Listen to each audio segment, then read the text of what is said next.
The top stories tonight in Y News.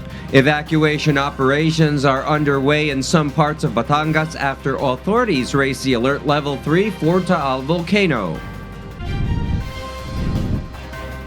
AFP Southern Luzon Command Chief Lieutenant General Antonio Parlade Jr. resigns as spokesperson of the National Task Force to end local communist armed conflict just weeks before his mandatory retirement. President Rodrigo Duterte tells Senator Manny Pacquiao to prove his corruption allegations against the government.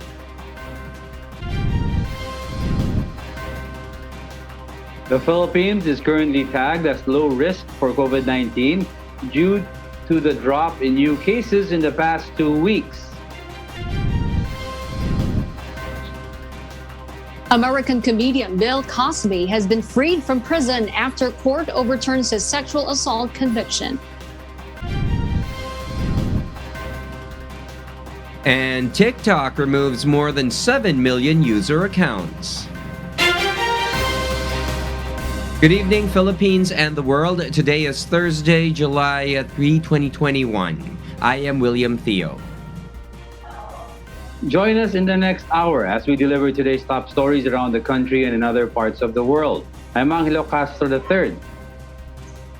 We are also seen in 1,935 satellite monitoring centers nationwide and via live streaming worldwide through the UNTV News and Rescue social media accounts and our website, untvweb.com. I am Harleen Delgado. First in the news, the Philippine Institute of Volcanology and Seismology has placed Taal Volcano under alert level 3. This means that hazardous eruption is possible within days to weeks. Meanwhile, local authorities have started evacuation activities in some towns. Ray Pelayo will give us the details. Why live?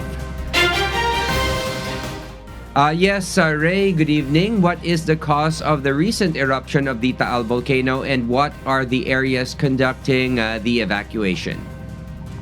Good evening, Will. Around 3:16 p.m. today, a phreatomagmatic explosion occurred in Taal Volcano. This prompted the PHIVOLCS to raise the alert level from 2 to 3. Under alert level 3, there is magmatic intrusion at the main crater of Taal Volcano that may further drive succeeding eruptions.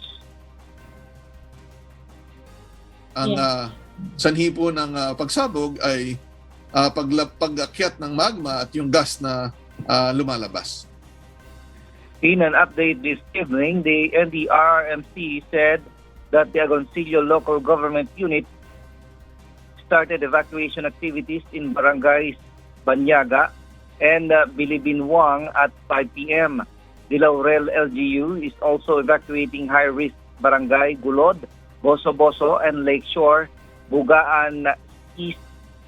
An estimated 3,523 families or 14,495 individuals are due to be evacuated from the 5 barangays. Marami naman tayong mga public schools. Kaya yun ang laging immediate na ginagamit. Meanwhile, PNP Chief Police General Guillermo Eleazar also ordered the local police to start coordinating with local government units, find out if there are residents in need of assistance due to the volcano's continuing state of unrest. The Philippine Coast Guard also said it was coordinating with local authorities and has disseminated contingency plans, movement routes, augmentation, and other matters to its Southern Tagalog unit. Will?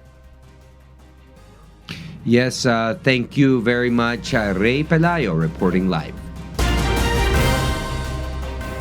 The controversial Lieutenant General Antonio Parlade Jr. has resigned as spokesperson of the government's anti-communist task force less than a month to his retirement. However, the military officials warn communist rebels that he will still be around. Leia Ilagan will tell us why. Malacanang confirmed that President Rodrigo Duterte has accepted the resignation of Lieutenant General Antonio Parlade Jr. as one of the spokesperson for the National Task Force to End Local Communist Armed Conflict or NTF-LCAC. The resignation was submitted by Parlade to the President almost a month ago. Parlade explains he came up with a decision to resign from NTF-LCAC to ease the pressure on the embattled task force regarding his appointment as one of its members. I just want the pressure out or off the NTF-L principals. Kasi sila yung naiipit, especially with the budget deliberation. Parlade, however, said that he will continue his fight against the communist rebels. He also expressed his willingness to accept any position the president will offer to him after his retirement in July 26. Siyempre, para matapos itong mission natin. And local communist armed conflict. Prior to his resignation, several lawmakers have sought for Parlade's removal from the NTF-LCAC and even proposed defunding the task force over his remarks linking some organizers of community pantries to communist group. Meanwhile, Parlade gives an advice to Major General Bartolome Bacaro, who will replace him as Southern Luzon Command or SOLCOM Chief. Ang importante masustain yung gains. Hindi pwede yung papugi. Hindi po pwede yung masyadong maingat magsalita, papugi. Kailangan sustain yun para ma-expose ng gusto. Tuloy-tuloy yung kalaban. Leia Ilagan, UNTV, News and Rescue. We serve the people. We give glory to God. The Department of Labor and Employment assures distressed overseas Filipino workers that they will do all they can to bring them home. However, for now, the repatriation of OFWs are limited. Nel Marie Buhok will tell us why. Some 348 distressed overseas Filipino workers from the United Arab Emirates have arrived in Ninoy Aquino International Airport this morning. In her Twitter post, Department of Foreign Affairs USEC Sara Lu Ariola says all passengers tested negative in the RT-PCR conducted 48 hours before their flight. According to Department of Labor and Employment Secretary Silvestre Bello III, they faced challenges in their repatriation program given the strict protocols implemented by different countries, particularly in the Middle East countries. Maliban lang naman dito sa Middle East, kasi may mga protocol dyan na pinagbabawal kumisan ang paglipad ng ating mga aeroplano. Kaya ang ginagawa namin kumisan, nag-charter na lang kami. Kung minsan problema, nagigiligaan yung pag-uwi ng ating mga kababayan. Kung minsan meron din lockdown doon sa lalong-lalo na limbawa dyan sa Middle East, sa UAE. The secretary said only 1,500 Filipinos are being repatriated daily, but the labor chief assures they are seeking ways to bring back distressed OFWs in the country. Huwag sila magalala, gagawin namin ang lahat namin magagawa para maiuwi natin sila. The labor secretary reminded the OFWs who wish to come home to just coordinate with their Philippine Overseas Labor Office. Punta lang sila sa Apollo office namin, yung Philippine Overseas Labor Office. At sabi sila sa kanilang kung gusto ang umuwi at tutulungan sila makauwi. The DOLE also announced that some 1,800 OFWs who are stranded in the UAE are set to be repatriated beginning July 10. Office of the Presidential Assistant on Foreign Affairs in their Twitter post said DFA repatriation flights for UAE is on July 12, 17, 29, and 31. OFWs should coordinate with the Philippine Embassy in UAE and in Dubai. Based on the data presented by Defense Secretary Delfin Lorenzana to President Duterte last Monday, there are already more than 1 million OFWs who have returned to the country since the start of pandemic. Nel Marie Buhok, UNTV News and Rescue. We serve the people, we give glory to God. For those watching our 24/7 live streaming on YouTube, please click the subscribe button you see on your screen and ring the bell for notification. You may also follow us on Facebook. President Rodrigo Duterte says Senator Manny Pacquiao has the burden to prove the corruption allegations in the government. Meanwhile, the chief executive admits his vice president run talk is just part of political posturing. Rosa Licos will tell us why. The tension between President Rodrigo Duterte and Senator Manny Pacquiao is far from over as the chief executive took another swipe at the lawmaker. President Duterte said Pacquiao has to look for evidence, investigate well, and prove his corruption allegations against government offices. He made a statement when he led the inauguration of LRT2 extension in Marcos Highway, Antipolo, Rizal late this afternoon. Siya yung may sabi may corruption, so it is his burden to identify the office, and failing to do it, failing to prove his case na may corruption, mahirap talaga itong, when you are a champion in boxing, it doesn't mean to say that you are a champion in politics. So he's blubbering his mouth, tapos na. I am waiting for result for the next department that he would choose to investigate. The chief executive added Pacquiao should not go anywhere and must perform his duty. Based on reports, the boxing champion turned lawmaker is set to leave the country for US for his coming title fight. Magtrabaho ka, hiningi mo yan, nandyan yung mga papel, start investigating, do not go elsewhere. Comply first with your duty as a senator. Tapusin mo yan, nandyan yung mga papeles. Huwag kang pa-absent. Meanwhile, the president admitted his vice president run talk is just part of political posturing. Posturing yan. Political posturing. So that they would not treat you badly. Kasi paalis na ako eh. The chief executive mentioned before he's open to run for the vice presidency in the 2022 national elections.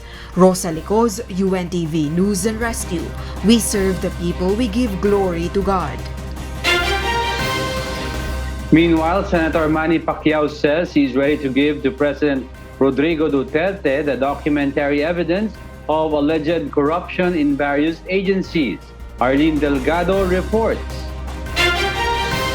The Department of Health has submitted its reports on the COVID-19 response expenses under the Bayanihan 1 and 2 to the office of Senator Manny Pacquiao. This comes after the senator said he wanted to start the investigation in the agency as he responded to President Duterte's challenge to name government agencies and officials who were allegedly involved in corruption.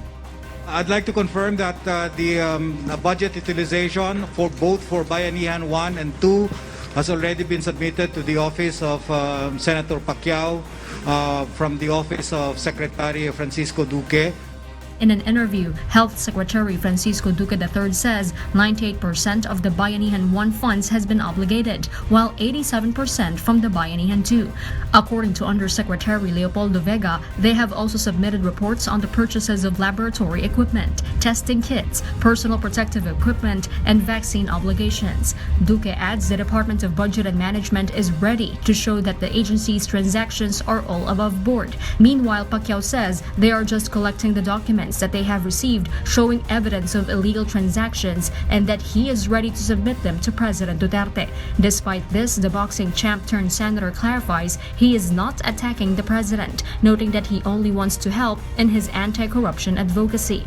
But Senate President Vicente Soto III asks why do people are hating Pacquiao for saying that there is corruption in the government as if there is none. And for Senator Risa Hontiveros, she is not satisfied with the performance of the health department, citing its supposed lack of transparency in the COVID-19 response spending.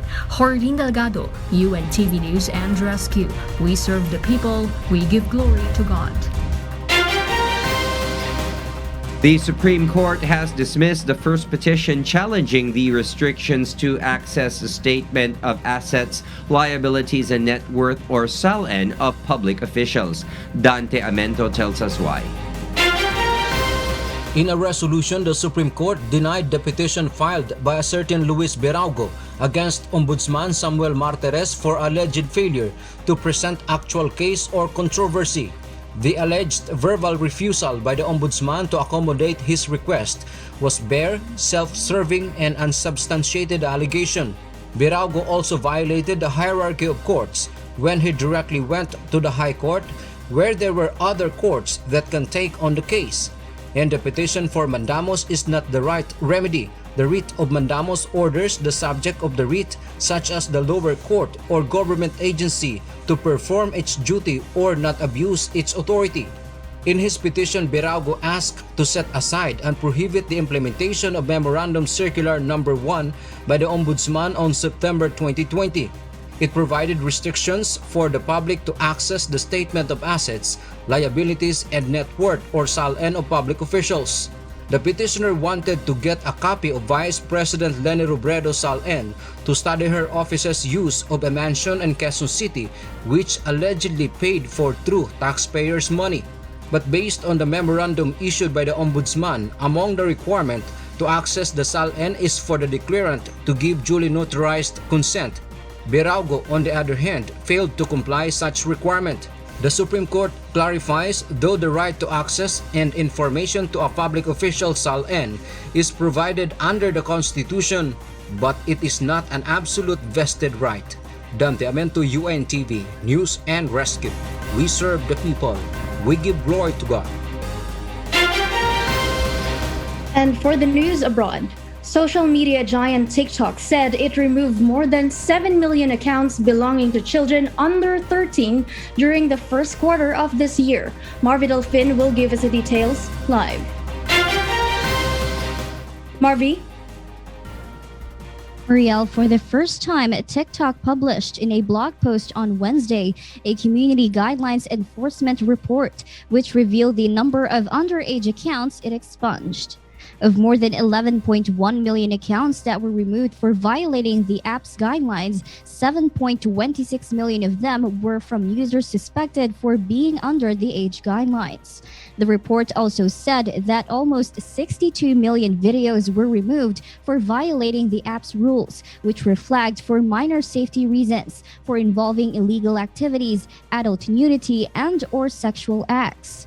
This move is part of ByteDance's adjustments to make the platform safer for its fans, and in accordance to the Children's Online Privacy Protection Act, which requires internet sites in the U.S. to obtain parental permission before collecting data on children under 13.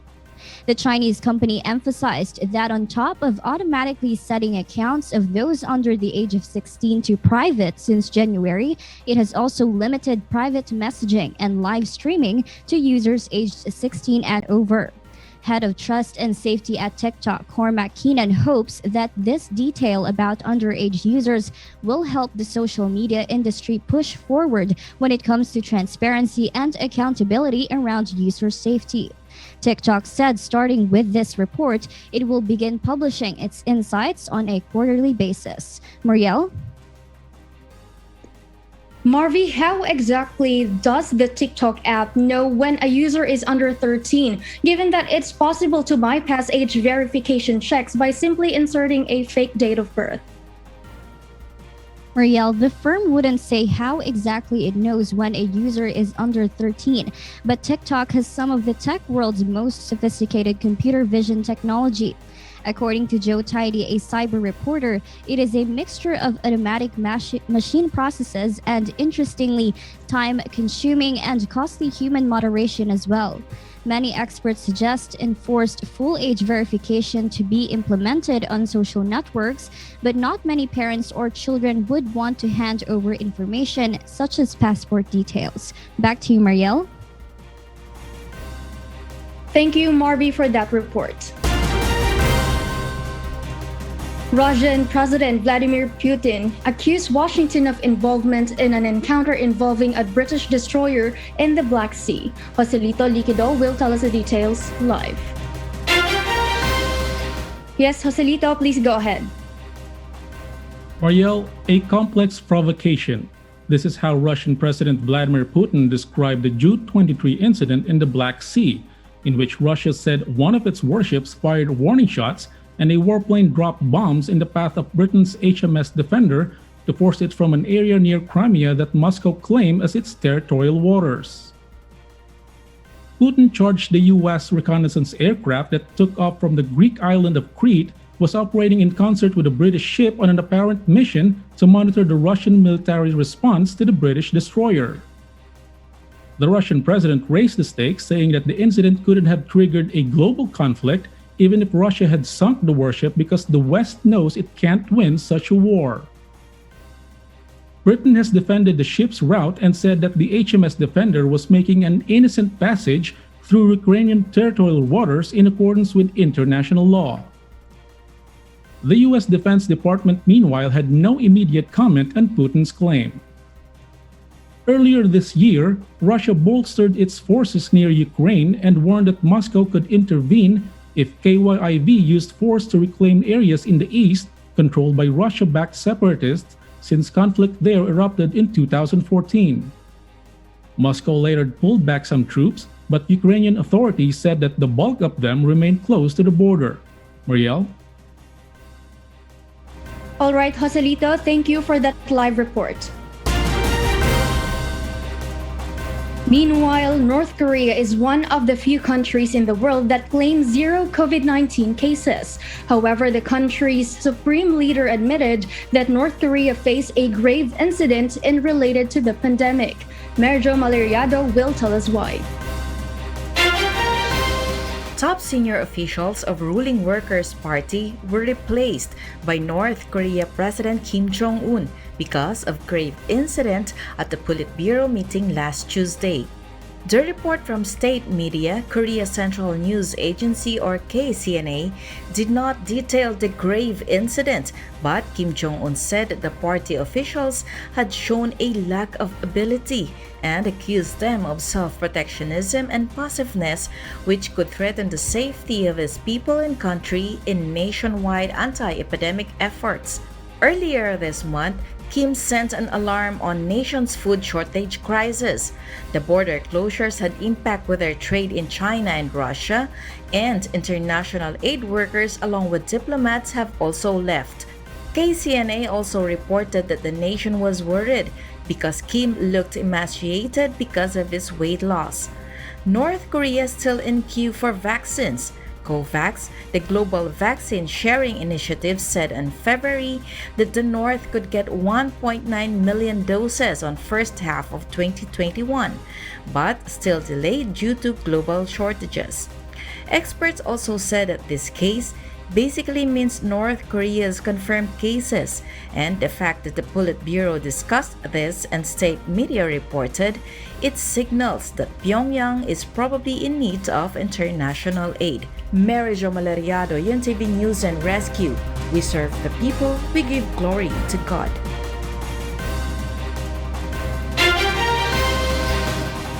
American comedian Bill Cosby has left prison after his sexual assault conviction was overturned by the U.S. Supreme Court.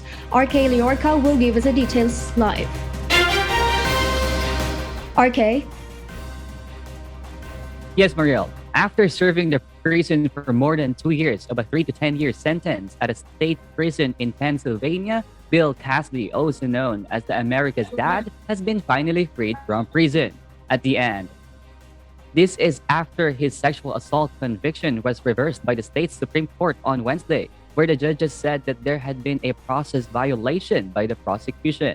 They cite a written agreement reached, the former prosecutor stating that he would not change Mr. Cosby if he testified in Ms. Andrea Constant's civil lawsuit.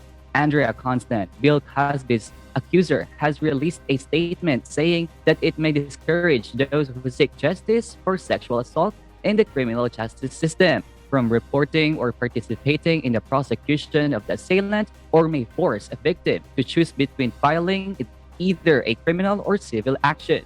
Meanwhile, Bill Cosby, 83, and is best known for starring in the 1980s TV series The Cosby Show, said on his Twitter post that he has always maintained his innocence by being consistent and not changing his stance nor his story. At the end, Marielle, he thanked all his fans who supported him through the ordeal and the Pennsylvania Supreme Court for upholding the rule of the law. Marielle? RK, there has surely been a mixed reactions from the both sides of Mr. Cosby's case being overturned, but can we know specifically how did his lawyers reacted on the verdict of his case? You're right, Marielle. Well, after the reading of the verdict in the Pennsylvania Supreme Court, Cosby's lawyer, Andrew Wyatt, said that his client has always used his celebrity and name to uplift women. And it is impossible for a man being watched by FBI every day be raping and drugging women, especially a black man. At the end of the day, his lawyer said that it was a hot verdict for them on a hot day. Back to you, Marielle. All right, RK, thank you for that live report. And those are the reasons behind the news in other parts of the globe. I am Maria Latoza, live from Perth, Australia. Good evening. The Philippines is now a low-risk area after the growth rate of the virus and the average daily attack rate declined. But according to the Department of Health, this does not mean quarantine restrictions in the country can be eased. Aiko Miguel will tell us why. COVID-19 infections are still recorded daily in the Philippines, but the country is now considered as low-risk area for COVID-19. Strict quarantine and border controls, responsible observance of minimum public health standards, and more Filipinos receiving their COVID-19 jab are the reasons why COVID-19 cases in the country showed a decline in the past weeks. Subalit dahil negative ang ating 2-week growth rate at makikita naman po natin na ang ating ADAR ay naka-moderate risk na at 5.42, the risk classification nationally is already at low risk. But the Health Department Epidemiology Bureau explains that COVID-19 case trend in the country, especially in the National Capital Region Plus area, is still fragile. This is why the DOH is not recommending easing restrictions and health protocols against COVID-19. People should not be complacent because cases may still have a prominent rise, and the implemented quarantine restrictions in the last few months will be put to waste if COVID-19 surge will occur again. Kita natin dito na ang Philippines po ay nagkaroon ng negative 9 na 2-week growth rate. So, though mababa siya, ito po yung sinasabi namin na manipis no? Yung negative 1, 2 hanggang around negative 10%, it's very prone to sudden na posibleng tataas, no? So, kailangan palakihin pa natin yung pagbaba niya. The DOH says that it is also good news that NCR, considered as the epicenter of COVID-19 in the Philippines, no longer contributes to the most number of COVID-19 cases. It's areas outside NCR taking up a largest portion of new cases like Davao Region, Western Visayas, Sorsogon, and Laguna, according to Dr. De Guzman. Based on the report they have received from the Calabarzon Center for Health Development, people in Calabarzon, particularly in Laguna, seem to be complacent in observing minimum public health standards. PHT was really the loosening to the parang less adherence to MPHS, no? And they saw gatherings. May mga nagpa-party na, may mga nagpapa-social event na. And, once we increase the maximum capacity of workplaces, there's a tendency to already hold meetings indoor, no? Nagpapa-face-to-face na tayo. Yun yung general na information na nakuha namin para sa ating rehiyon. Pero yung specific to Laguna, that's something being identified right now. It also appears in the DOH's report that Cagayan Valley, Western Visayas, and Davao Region's ICU utilization rate is at high risk at 81% full. Nung tinitingnan talaga natin yung mga ospital, klase ng ospital dito sa mga lugar na to, yung kailangan nating taasan pa is yung mga level 3, no? Mga tertiary level hospitals, mga medical center talaga, no? Na ito usually kasi yung mga klase ng hospital na meron tayong ICU. How do we convert the non-ICU beds into ICU beds? So yan yung pinag-aaralan para nga kung una nakahanda tayo kahit hindi pa ICU yan ngayon, paano kung biglang tumatami ang kaso? Paano mas mabilis ma-convert yon? The DOH emphasizes that people should still be extra cautious and the government should still implement strict border control nationwide to prevent the entry of Delta and Delta Plus variants. Aiko Miguel, UNTV News and Rescue. We serve the people, we give glory to God.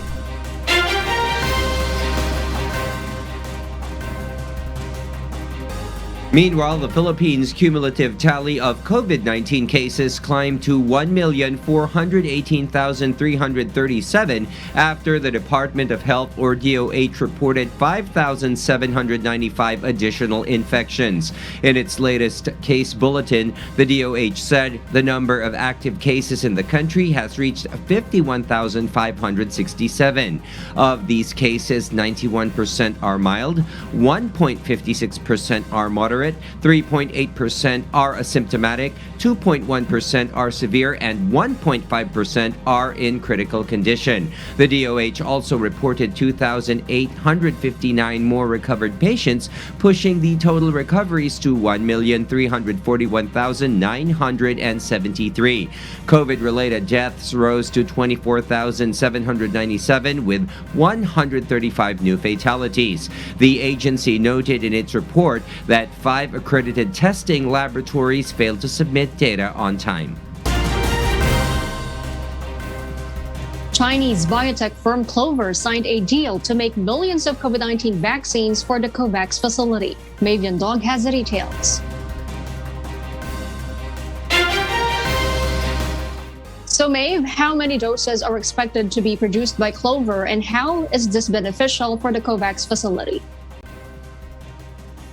Harleen, the advance purchase agreement signed by Clover Pharmaceuticals could see the production and supply of up to 414 million doses for global use by next year, as announced by Gavi, the Vaccine Alliance, on Wednesday.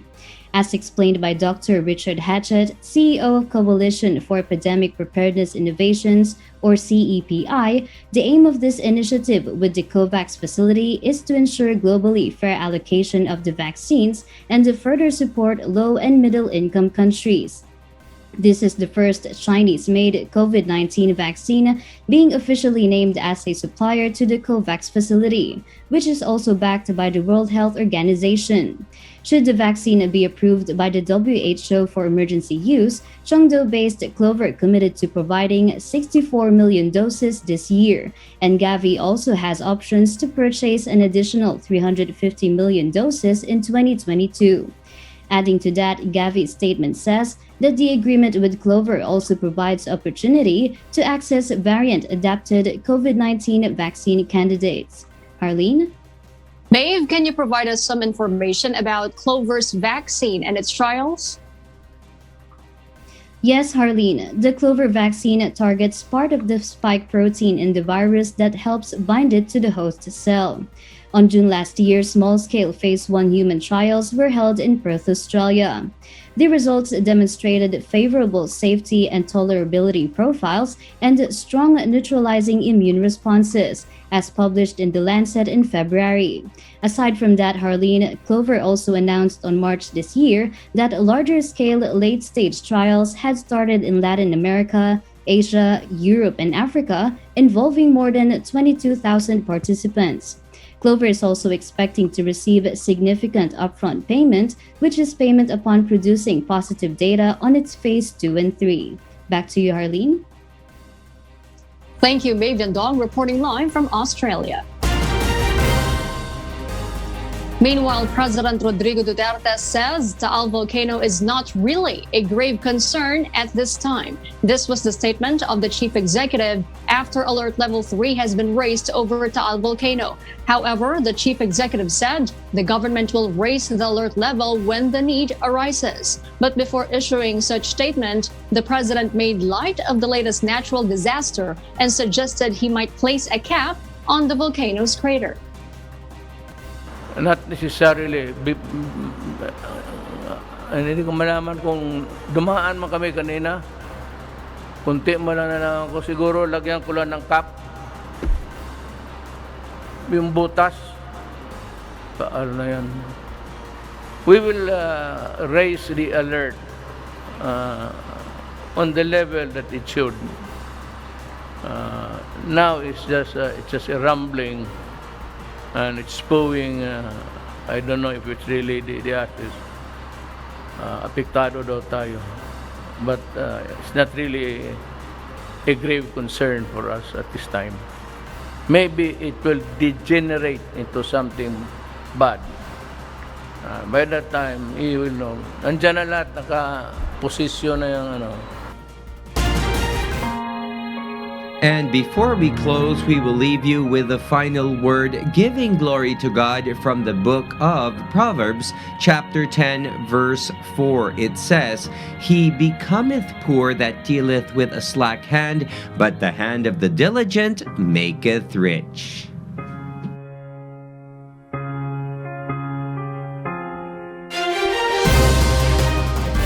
And those are the reasons behind the news, July 1, 2021. I am Herlene Delgado. Reasons we deliver to you as they unfold. I'm Angelo Castro III. And because we need to know, we will always ask why. I am William Theo. We serve the people. We give glory to God.